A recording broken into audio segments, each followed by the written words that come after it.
اعوذ باللہ من الشیطان اللعین الرجیم بسم اللہ الرحمن الرحیم الحمدللہ رب العالمین الصلاة والسلام علی سید الانبیاء حبیب قلوبنا شفیع ذنوبنا بالقاسم محمد اللہم صلی علی محمد وآل محمد وعجل فرجہم اجمعین. قال اللہ تعالی فی کتابہ المبین والفرقان الحمید بسم اللہ الرحمن الرحیم یا ایہا الناس انا خلقناکم من ذکر وانثی وجعلناکم شعوبا وقبائل لتعارفوا ان اکرمکم عند اللہ اتقاکم. تمام تر حمد و ثنا پروردگار عالم کے لیے، درود و سلام محمد و آل محمد کی ذات اطہار پر. رب العالمین کی جانب سے ہمیں آپ کو ایک مرتبہ پھر یہ سعادت حاصل ہو رہی ہے کہ ہم ماہ محرم میں عزاداری کو برپا کریں، ذکر شہید و شہداء کریں، شہادتوں کو بیان کریں. 72 شہدائے کربلا کہ جن کو زمین کرب و بلا میں صرف ایک دن میں جس طرح زہرا کے گھرانے کو اجاڑ دیا، جس طرح جناب سید الشہداء ابا عبداللہ نے اپنی اولادوں کے اور اپنے بھتیجوں کے جنازوں کو اٹھایا، اور حضرت زینب کبریٰ سلام اللہ علیہا نے جس طرح اپنے بھائی کے اس پیغام کو تمام جہان تک پہنچایا، لہٰذا یہ ہمارے اور آپ کی سب سے بڑی ذمہ داری ہے کہ ہم اس پیغام کو لے کر چلیں، اس پیغام کو اپنی سب سے بڑی ہم ذمہ داری سمجھیں. اور خصوصاً ماہ محرم میں یقیناً یہ سعادت ہمیں آپ کو حاصل ہو رہی ہے. عزاداری سید الشہداء صرف یہ مہینہ نہیں ہے کہ ہم اس میں عزاداریوں کو ہی انجام دیں، بلکہ یہ مہینہ تو شعور و حکمت کو بیدار کرنے کا مہینہ ہے. یعنی اپنی سوچ کو، اپنی فکر کو اگر ہم نے صحیح ڈائریکشن پر ڈالنا ہے اور شفافیت اگر دینی ہے تو بس ماہ محرم الحرام جو ہے وہ شعور و حکمت کو بیدار کرنے کا ایک موسم جو کہ انسان کے وجود میں پاکیزگی کو لے کر آتا ہے، اور جس کے وسیلے سے ہم اپنے وجود تک پہنچتے ہیں، اپنے وجود میں پائی جانے والی تاریکیوں کو ہم دور کرتے ہیں. اور جب ہم اپنے وجود کو پالیں تو بس ہم اپنے رب کو ہم پہچان سکتے ہیں. عرفہ نفسہ عرفہ ربہ، یعنی جس نے اپنے نفس کو پہچان لیا اس نے اپنے رب کو پہچان لیا. اور یہاں پر اگر ہمارے لیے جو صحیح طریقے سے ہادی یا رہنما ہے ہمارے، جو ہمیں صحیح ڈائریکشن پر، جس کی بنیاد پر ہم اپنی سوچ و فکر کو صحیح معنوں میں بلندی عطا کر سکتے ہیں، تو وہ ولی خدا ہے. تو لہٰذا یہ مہینہ وہ ہے کہ جس میں ہم ولی خدا سے انس حاصل کریں. انسان سرپرستی کے بغیر نہیں آگے بڑھ سکتا. یعنی کہ ہم دیکھیں اس دنیا میں 2 کیٹیگری کے لوگ ہیں، یا تو یہ کہ انسان اپنے آپ کو جو ہے وہ خدا کی سرپرستی میں دے دیتا ہے اور اپنے آپ کا جو ولی جو ہے وہ اپنے پروردگار عالم کو قرار دیتا ہے، یا پھر یہ کہ انسان جو ہے اپنے آپ کو شیطان کی سرپرستی میں دے دیتا ہے. لیکن جب انسان اپنے آپ کو اس رب کی سرپرستی میں دے دیتا ہے، رب کی صدا پر لبیک کہتا ہے، کیونکہ یہ مہینہ لبیک کہنے کی، یعنی کہ لبیک کہنے کا مہینہ ہے. اور پروردگار عالم سورہ انفال کی آیت نمبر 24 میں ارشاد فرماتا ہے کہ یا ایھا الذین آمنوا استجیبوا للہ وللرسول اذا دعاکم لما یحییکم واعلموا ان اللہ یحول بین المرء وقلبہ وانہ الیہ تحشرون. یہ واضح طور پر اس آیت میں پروردگار عالم تمام اہل ایمان کو ایک طرح سے مخاطب کرتا ہے، ان کو پکار کر کہتا ہے، وہ لوگ جو ایمان لا چکے ہیں، جو ایمان کی منزل پر فائز ہو چکے ہیں، ان سے کہو کہ تم اپنے رب اور اپنے رسول کی اس حیات آفرین صدا پر جو ہے وہ لبیک کہو. یعنی کہ اگر تم ان کی طرف بڑھو گے، ان کی آواز پر اگر لبیک کہو گے تو رب العالمین جو ہے وہ تمہارے لیے تمہارے درجات کو بلند کرے گا. اور پھر اس کے بعد ارشاد فرمایا کہ جان لو کہ اللہ آدمی اور اس کے دل کے درمیان جو ہے وہ حائل ہے، اور بے شک کہ تم سب نے اپنے رب کی طرف پلٹ کر جانا ہے. تو مہینہ اگر ہم کہیں کہ اپنے آپ کو اس ولی خدا کا بہترین انیس اگر ہم نے قرار دینا ہے تو وہ ماہ محرم ہے. اسی لیے اللہ کے رسول صلی اللہ علیہ وآلہ وسلم ماہ محرم کی شروعات میں ہی جو دعا مانگتے ہیں رب العالمین سے، طلب کرتے ہیں. اور وہ طلب کیا ہے؟ اللہ کے رسول جو دعا مانگ رہے ہیں، اور وہ دعا کے یہ الفاظ ہیں کہ العصمۃ من الشیطان، یعنی پہلی چیز جو رسول نے طلب کی، رب سے جو مانگا ہے وہ یہ ہے کہ بار الہ تو مجھے شیطان کے شر سے محفوظ رکھنا. یہ اتنی بڑی دعا ہے کیونکہ ہم جانتے ہیں اچھی طرح کہ جب تک ہم اپنے اس دشمن کو نہ پہچان لیں، یعنی دشمن ایک ایسا دشمن کہ جس کے متعلق قرآن میں خداوند متعال کہتا ہے کہ عدو مبین، وہ ایک کھلا اور واضح ترین دشمن ہے، یعنی چھپا ہوا دشمن نہیں ہے، تو لہٰذا اپنے آپ کو اس کے شر سے ہم نے اپنے آپ کو محفوظ رکھنا ہے۔ تو یہاں اللہ کے رسول دعا مانگتے ہیں کہ جب تک خدا توفیق نہ دیں، جب تک ہم طلب نہ کریں خدا سے توفیق کو، تب تک ہم جو ہے اپنے آپ کو شاید بچا نہیں سکتے۔ تو لہٰذا دعا میں جو پہلی چیز مانگو اپنے رب سے وہ یہ ہے کہ العصمۃ من الشیطان، کے بارے اللہ تو مجھے شیطان کے شر سے اور اس کے وسوسوں سے جو ہے وہ محفوظ قرار دے۔ اور دوسری چیز جو اللہ کے رسول نے ارشاد فرمائی اور جو طلب کی ہے، والقوۃ علی هذه النفس الامارہ والسوء، یعنی کہ بارے اللہ تو مجھے نفس امارہ سے جو ہے وہ محفوظ قرار دے، یعنی کہ ہر آن جو انسان کے وجود میں جو ہماری لمبی خواہشیں، جو آرزویں، جو دنیا سے محبت، یہ وہ نفس امارہ ہے کہ جو کبھی بھی انسان کا پیچھا نہیں چھوڑتا، اور جبکہ روایت میں کہا جاتا ہے کہ اشجع الناس، یعنی کہ سب سے زیادہ مضبوط ترین انسان وہ ہے کہ جو کہ من غلبہ نفس، یعنی کہ جو کہ غلبہ پالے، جو اپنے نفس پر حاکم ہو جائے، وہ سب سے زیادہ بہادر انسان ہے۔ اور تیسری چیز جو رسول خدا صلی اللہ علیہ وآلہ وسلم طلب کرتے ہیں وہ یہ ہے کہ والاشتغال بما یقربنا، کہ بار الہ تو مجھے ان کاموں میں مشغول کر دے کہ جس سے تو راضی ہو جائے، بار الہ تو مجھے مصروف کر دے ان چیزوں میں کہ جس میں تیری رضایت پائی جاتی ہے، جس میں تیری خوشی پائی جاتی ہے، کہ جس میں تو اپنے بندوں سے کہہ دے کہ راضیۃ مرضیہ، کہ بندے اگر تو مجھ سے راضی ہو گیا تو میں تجھ سے بھی راضی ہو گیا، یعنی کہ رب کی رضایت حاصل ہو۔ اور الحمدللہ ماہ محرم وہ مہینہ ہے کہ جو ہمیں آپ کو ان میں مشغول کرتا ہے کہ جس میں ہمارا رب جو ہے وہ راضی ہوتا ہے۔ یہ وہ واحد مہینہ ہے کہ جس میں انسان اپنے پورے وجود، روح کے ساتھ، پورے جذبات اور احساسات کے ساتھ اپنے تمام ذہنوں کو، اپنے آپ کی پوری توجہ کو جو ہے اس جانب جو ہے متمرکز کرتا ہے، یعنی کہ انسان کی پوری توجہ سید الشہداء ابا عبداللہ الحسین ہوتا ہے۔ یہ وہ واحد مقام ہے، یہ وہ حصہ ہے، یہ وہ جگہ ہے کہ جہاں پر آ کر سب کے سب متحد ہو جاتے ہیں کہ اس میں اگر ہم نے عزاداری کر لیں اور اس میں اگر ہم کمال کو اگر ہم پا لیں، آپس میں ہم جڑ جاتے ہیں، اتفاق و اتحاد کی طرف ہمارے جو قدم اگر بڑھتے ہیں تو وہ مجالس سید الشہداء ہے۔ اسی لیے ہم دیکھتے ہیں کہ سب سے زیادہ اگر نشانے پر اگر ہے تو وہ سید الشہداء ابا عبداللہ کی عزاداری ہے۔ عزادان محترم، یعنی کہ سب سے زیادہ سوال جو ہے وہ اسی عزاداری پر اٹھایا جاتا ہے۔ اور جب ماہ محرم جس کی شروعات جیسے کہ ہم دیکھ رہے ہیں کہ جیسے ہی ہوتی ہے انسان کی آنکھیں جو ہیں وہ اشکوں سے لبریز ہو جاتے ہیں، لیکن جیسے جیسے وقت آگے بڑھتا چلا جاتا ہے تو ایک ہر گزرتا ہوا دن انسان کے دل کو نرم کر دیتا ہے۔ ہر گزرتا ہوا دن جو ہے جیسے عاشورہ کے قریب ہمیں کرتا چلا جاتا ہے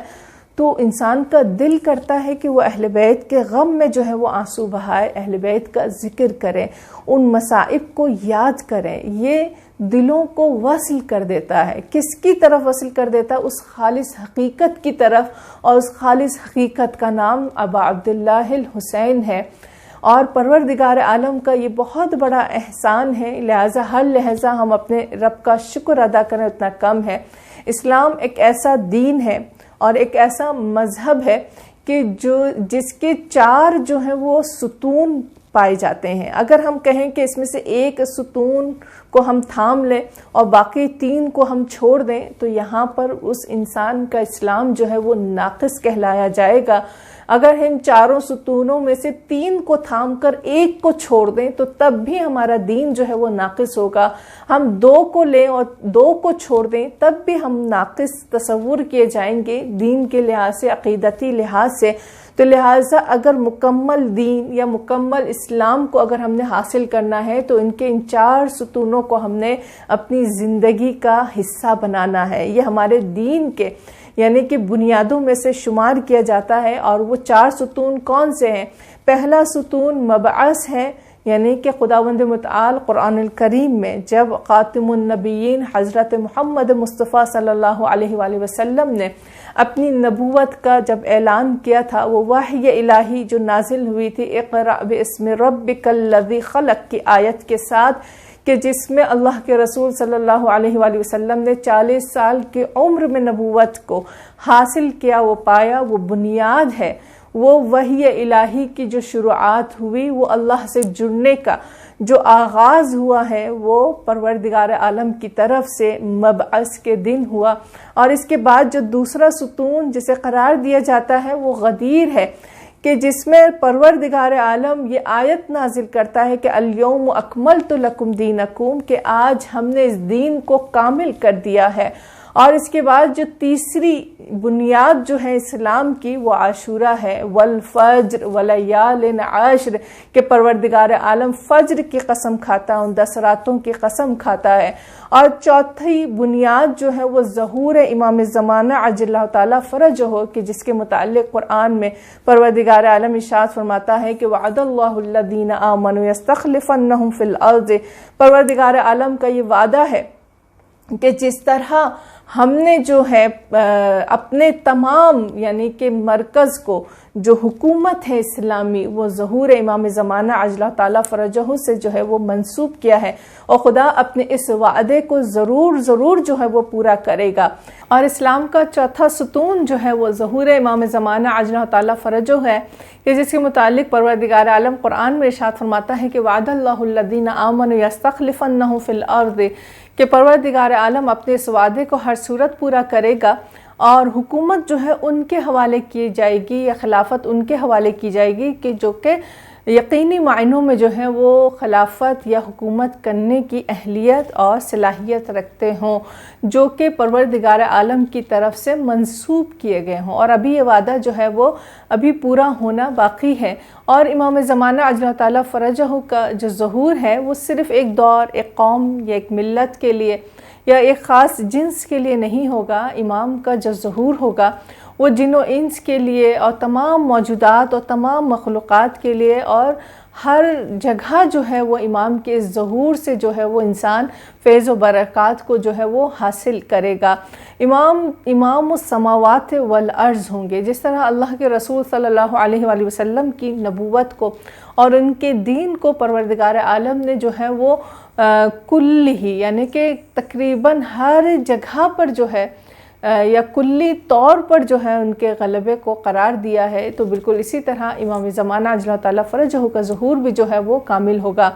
اللہ تبارک و تعالیٰ سورہ توبہ کی آیت نمبر 33 میں اسی بات کی طرف اشارہ فرماتے ہیں کہ لِيُظْهِرَهُ عَلَى الدِّينِ كُلِّهِ وَلَوْ كَرِهَ الْمُشْرِكُونَ، کہ جو پیغام ہے، یہ جو ہدایت جو ہے، یہ اللہ تبارک و تعالیٰ نے رسالت کے ذریعے سے پہنچایا ہے، تو لہٰذا اس کو جس طرح پہنچایا گیا ہے اور اس کو تمام ادیان پر جو ہے وہ خداوند متعال اس کو غالب قرار دے گا، اس کو حاکم بنا دے گا، اور کسی میں بھی اتنی جرت نہیں ہوگی کہ کوئی بھی جو ہے اس طرح اس دین کو جہانی ہونے سے روک سکے۔ امام زمانہ کا ظہور بھی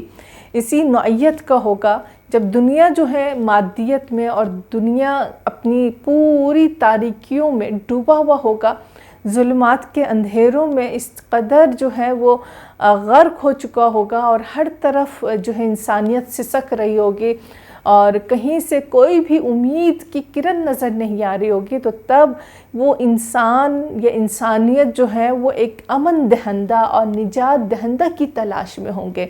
شدت اور تشنگی کے ساتھ وہ ڈھونڈ رہے ہوں گے، تو تب پروردگار عالم ایسی ہستی کو نجات دہندہ کو بھیجے گا کہ جو ایک مکمل عادلانہ اسلامی نظام کو جو ہے وہ اس پوری دنیا پر نافذ کرے گا۔ امام زمانہ عجل اللہ تعالیٰ فرجہ کا جو ظہور ہوگا، اور ہم جانتے ہیں اچھی طرح روایات میں بھی پائی جاتی ہیں کہ ان کے اصحاب ان کے ساتھ ہوں گے، اور تقریباً جو تعداد جو مشہور تر ہے وہ 313 ہے، اور خواتین اس میں سے جو ہوں گی 50 ہوں گے۔ البتہ یہ بات میں بیان کرتی چلوں کہ تھوڑا بہت جو ہے وہ خواتین کی تعداد میں ہمیں چند ایک اور روایات سے تھوڑا اختلاف ہمیں نظر آتا ہے، لیکن جو مشہور ہے وہ تقریباً 50 کے قریب خواتین ہیں۔ امام محمد باقر علیہ السلام سے روایت جسے نقل کروں کہ امام ارشاد فرماتے ہیں کہ وَيَجِيءُ اللَّهُ 300 وَبِضْعَهُ 10 رِجَالًا فِيهِمْ 50 امرأة يَجْتَمِعُونَ بِمَکہ، کہ امام ارشاد فرماتے ہیں کہ تقریباً یعنی کہ خدا کی قسم 313 جو ہے وہ اصحاب امام زمانہ عجلہ تعالیٰ فرج ہوں گے کہ 50 امراتن، تقریباً 50 کے قریب جو ہیں وہ خواتین ہوں گی، اور یجتمعون بمکہ کہ جو کہ اجتماع کریں گی مکے کے اطراف میں۔ رسول خدا سے بھی تھوڑی بہت جو ہے روایات ہمیں تعداد کے متعلق ملتے ہیں کہ امام زمانہ کے ساتھ جو ہیں مطلب حضرت عیسیٰ ابن مریم آئیں گے، اور تقریباً ان کے ساتھ 800 کے قریب مرد ہوں گے، 400 خواتین ہوں گے، جو اپنے دور کی یا اس وقت کی بہترین اور شائستہ ترین خواتین ہوں گی جو امام کی نصرت کے لیے تشریف لائیں گے۔ اور امام جعفر صادق علیہ السلام سے بھی روایت نقل کرتی چلوں کہ امام جعفر صادق بھی یہاں پر تقریباً 13 خواتین کی جو تعداد جو بیان کرتے ہیں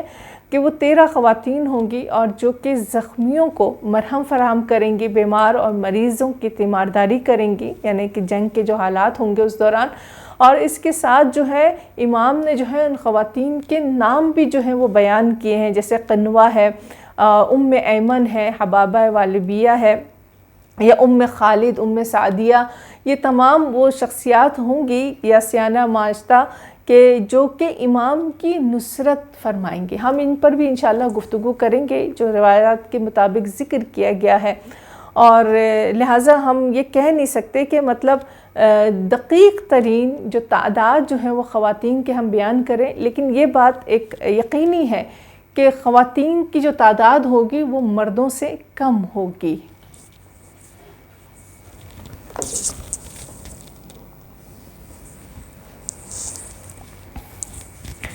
امام جعفر صادق علیہ السلام کے اس فرمان پر اگر ہم جو نظر ڈالیں تو ایک امید جو ہے ہماری مزید مضبوط ہو جاتی ہے، اور وہ امید ہماری یہ ہے کہ جب پروردگار عالم حضرت موسیٰ، حضرت عیسیٰ، رسالت امام حضرت محمد مصطفیٰ صلی اللہ علیہ وسلم اور مولا کائنات علی ابن ابی طالب کے ادوار کی خواتین کو یہ موقع فراہم کر رہا ہے کہ وہ آخری امام کے جو ہے نصرت کریں، تو رب العالمین نے ہمیں آپ کو کتنی بڑی سعادت اور یہ توفیق عنایت کی کہ ہم تو ہیں ہی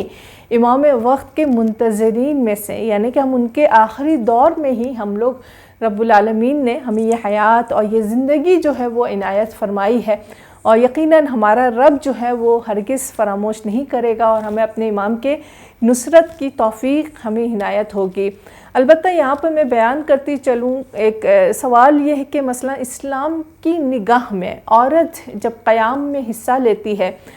یا پھر عورت جو ہے وہ ان تحریکوں میں آگے بڑھتی ہے، تو اسلام کی نگاہ میں اس کی کیا حیثیت ہے اور کیا ویلیو ہے؟ یہ سوال بہت زیادہ اہم ہے۔ ہم جانتے ہیں اچھی طرح کہ اگر ہم خواتین یا عورتوں کی تاریخ اگر اٹھا کر دیکھیں، صرف خواتین کے پہلو کو اگر ہم لے کر آگے بیان کریں، ہمارا موضوع بھی یہی ہے،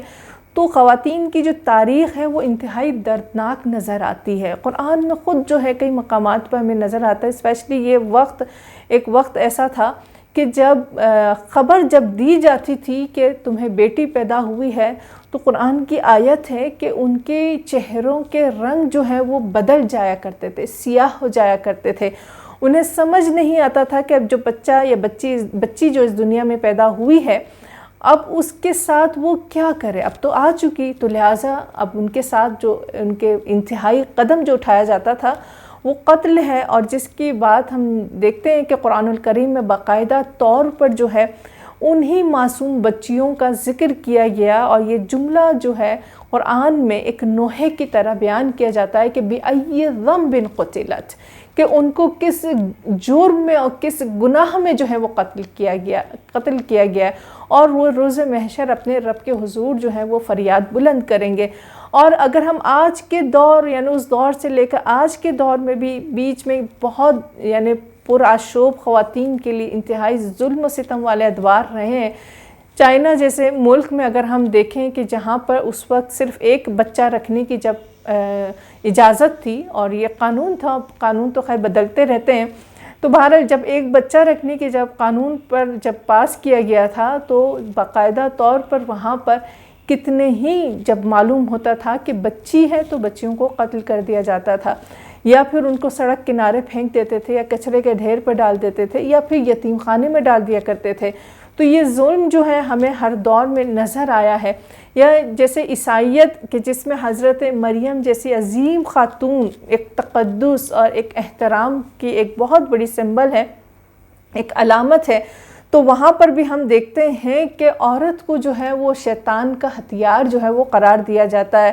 لہٰذا اگر ہم تصور کریں کہ ہم جس سوسائٹی میں ہم زندگی بسر کر رہے ہیں، یا جو معاشرہ ہمارے اطراف میں ہے، آج بھی ہم دیکھتے ہیں کہ جس طرح ڈومیسٹک وائلنس جس طرح عورت پر کیا جاتا ہے، اور سوشل ابیوز جو ہے وہ عورت کو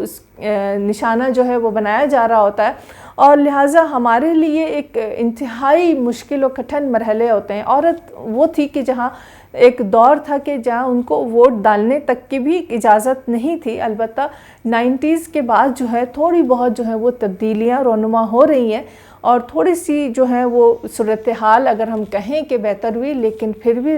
ہم جانتے ہیں اچھی طرح کہ بہت سارے ممالک اب بھی ایسا ہے کہ جہاں پر ابھی بھی جو ہے خواتین کے درمیان جو ہے وہ فرق کیا جاتا ہے سیلری کے لحاظ سے۔ اگر ایک ہی وہ کسی مقام و منزل پر مرد کے ساتھ ہم پلہ ہو تو پھر بھی سیلری میں فرق جو ہے وہ نظر آتا ہے، یعنی مرد اور عورت کی جو ان کی تنخواہیں ہیں اس میں واضح فرق ہمیں نظر آتا ہے۔ تو لہٰذا یہ ایک پوری جو تصویر کشی جو کی گئی ہے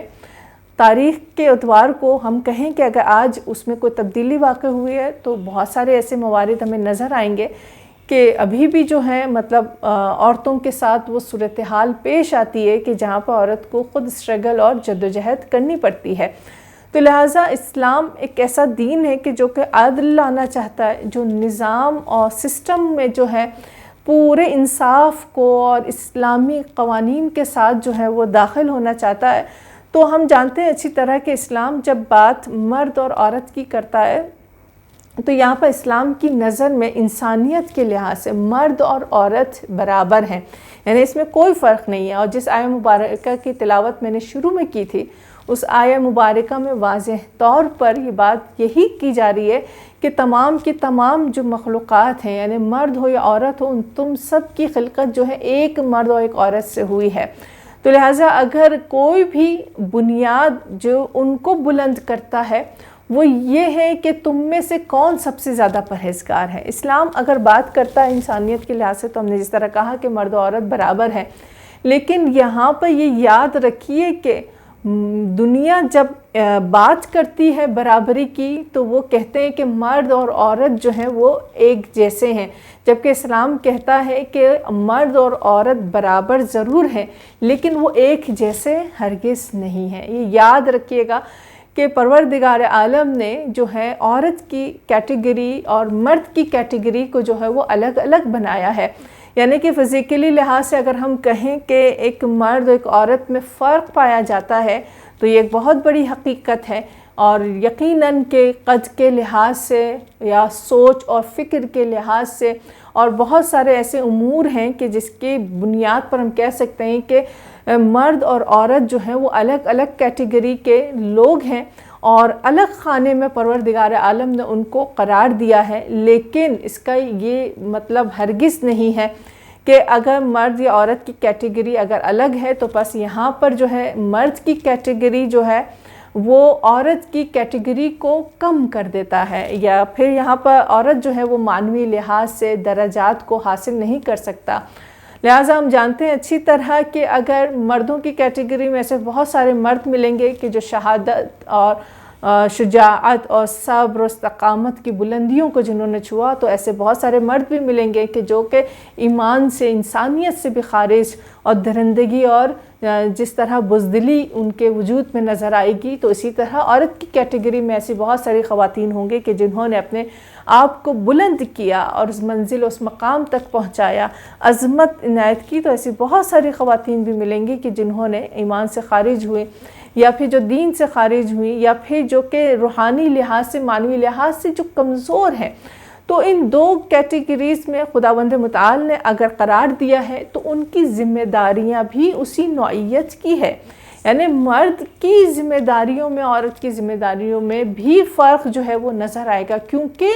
یہ ایک جیسے نہیں ہیں، یہ برابر ضرور ہے لیکن ایک جیسے نہیں ہے۔ خداوند متعال نے انسان کو، مرد ہو یا عورت ہو، ان کی صلاحیت کے مطابق ان کی ذمہ داریوں کو تقسیم کیا ہے، اور خدا جو ہے کبھی بھی کسی بھی انسان پر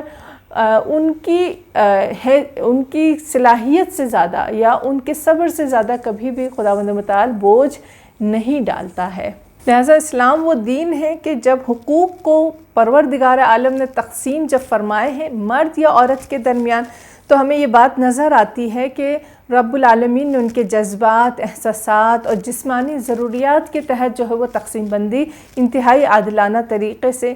کی ہے، اور لہٰذا یہ فرق جو ہے یہ معنی یا رکاوٹ نہیں بنتا کہ عورت جو ہے وہ معنوی درجات کو حاصل نہیں کر سکتی۔ بے شک، اور سورہ حجرات کی آیت نمبر 13 میں بھی پروردگار عالم نے اسی بات کو منشن کیا ہے، فرمایا ہے کہ مرد ہو یا عورت ہو، یعنی کہ سب کے سب جو ہیں وہ ایک مرد و عورت کے ساتھ خلق کیے گئے ہیں، لہٰذا تم میں سے وہ بلند ہوگا کہ جو کہ تقوی یا پرہیزگاری رکھتا ہوگا۔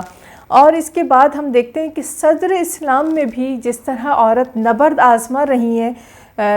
کفر اور نفاق کے اور شرک کے میدانوں میں، شانہ بشانہ وہ مردوں کے ساتھ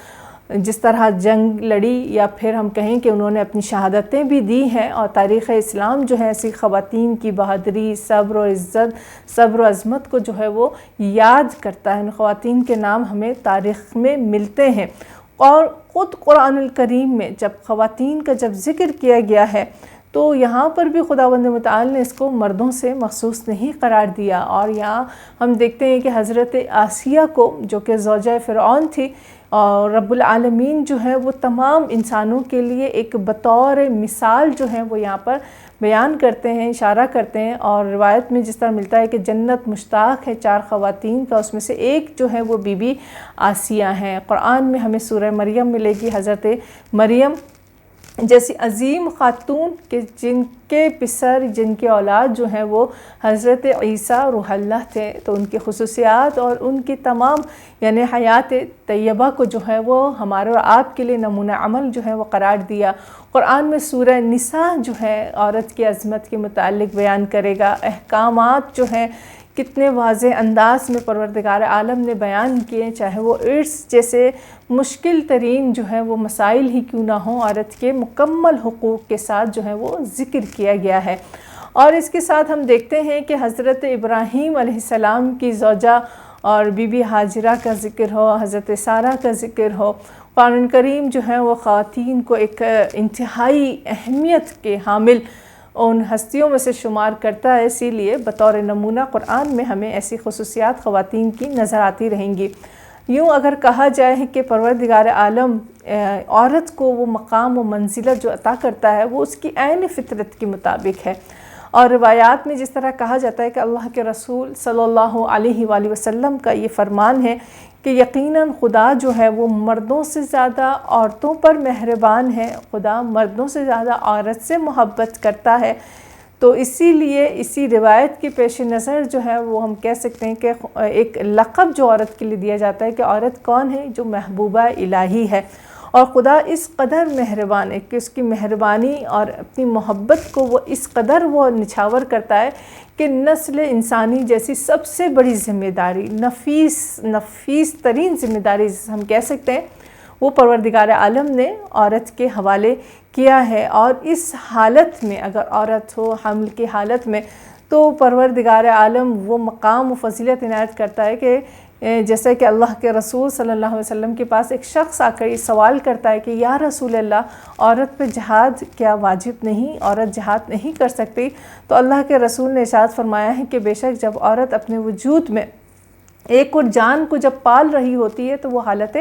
جہاد میں ہوتی ہے، اور جب بچہ اس دنیا میں آئے اور اسے 2 سال تک اسے دودھ پلائے تو وہ تمام ایام جو ہے رب العالمین اسے اس کی منزلت کے مطابق، جس طرح ایک جہاد کرنے والے کو اجر و ثواب دیا جاتا ہے، اسی طرح اس عورت کو بھی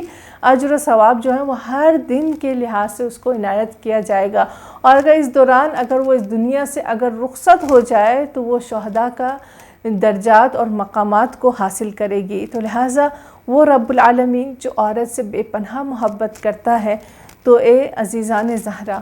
اور اے محبوبہ الہی کہ خداوند متعال نے مکلفین کے درمیان جو ہے وہ آپ کی حیثیت کو انتہائی ممتاز بنا دیا ہے، اور اس درجے تک پہنچا دیا ہے کہ ہم اور آپ جو ہیں اپنے آپ کو کیوں خدا سے دور کرتے ہیں۔ لہٰذا وقت آ گیا ہے کہ ہم اپنے آپ کو غفلت سے اور بیدار کریں، ہم لاپرواہی اختیار نہ کریں اور ان امور کو انجام دیں کہ جس میں ہمارے رب کی رضا جو ہے وہ شامل ہو، اور وقت کے امام سے اپنے اس رابطے کو ہم مضبوط کر سکیں۔ یہ یاد رکھیے کہ جو گناہ، معصیت یا بے حیائی جو ہے وہ انسان کو اپنے رب سے دور کرتا ہے۔ وقت آ گیا ہے کہ ہم اپنے وقت کے امام کی نصرت کے لیے تاریخ میں جھانکیں، ان خواتین کو نمونہ عمل بنائیں کہ جنہوں نے اپنے پاکیزہ کردار سے جو ہے تا قیامت جو ہے وہ جاویدان ہو گئی ہیں۔ ہم یہ سمجھتے ہیں کہ ہم نے جو بے حیائی یا عریانیت یا ان امور کی طرف ہم گئے، تو یہ یاد رکھیے کہ یہ وقتی ہے، یہ ختم ہو جانے والی ہے،